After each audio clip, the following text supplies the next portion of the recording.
Russian elites, primarily the country leaders, are coming back to Stalinism and the strong authoritarian power, trying to project Stalin's authority on present-day Russia and hide in the shadow of the great and mighty Stalin, who was actually one of the biggest villains of the last century.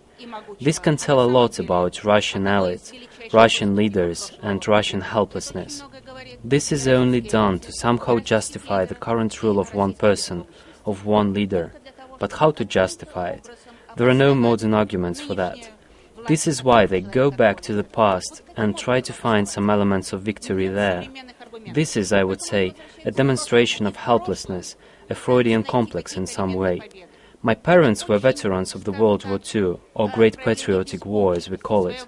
My father died, but thanks God my mom still lives. She went all the way to Prague, but she was able to distinguish between the victory of Soviet soldiers — she was a Soviet soldier herself, a doctor — and the atrocities of Stalinist regime. But to make other veterans understand that, we need to get on TV and talk to people, explain them that they are not guilty of anything.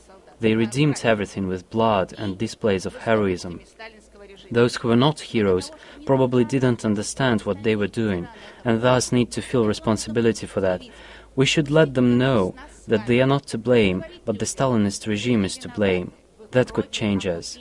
We should change ourselves and walk through this hard and painful way.